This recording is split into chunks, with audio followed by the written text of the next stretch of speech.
Well, welcome. We just wrapped up week 4 up the house, and we're getting ready for turnaround that's coming up in weeks between week 5 and 6. So it was an interesting week. Lots of visitors again.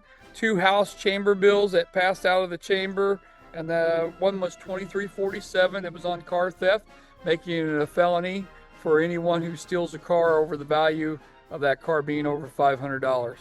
So that's a little change. Should help out with people trying to recover uh, theft. House Bill 2183 was by our own Representative Brad Barrett, former Lacine person who's a special investigator for House District 76, and they came up with a really good bill. It's on, and I'll just read it. It's modifying the crimes of sexual exploitation of a child using AI, taking those images and putting it into it nowadays that they can do that, and stripping them of their clothing and stuff. So those are 2 bills that came out of the House. Elections has got several controversial bills that'll keep coming out. They passed out of the elections process, and they'll be going to the chamber sometime. So the bills have been building up, probably about 200 bills ready to go. And when I talk about turnaround in between week 5 and week 6, we'll suspend all of our committee meetings, and we'll spend about 7 to 8, maybe 9 hours a day into the chamber voting on these bills. So that's the exciting news for this week. We had a couple visitors as well. Mr. Epps down from Pleasanton, the school principal, he was there, and he came up to visit. And also from Mound City, the Auburn Pharmacy was there, and they're both concerned about education.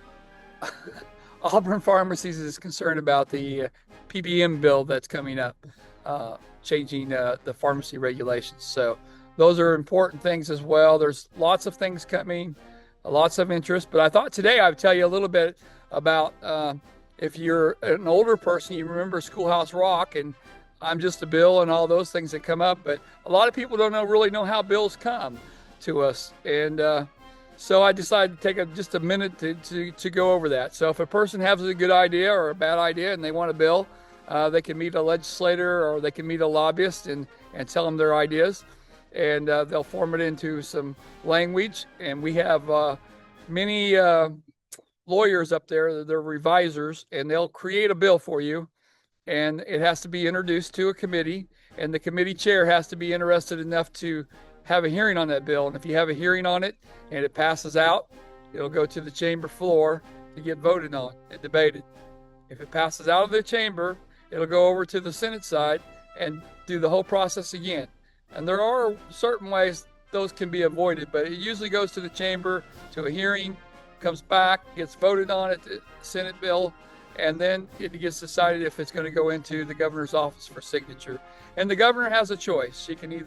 Our Governor Kelly can either sign the bill into law, she can wait 10 days and let it go into law, or she can veto it. And if it gets vetoed, we have a veto session in early April where we take all the items that are vetoed and we debate those, and we have to have 2/3 of majority.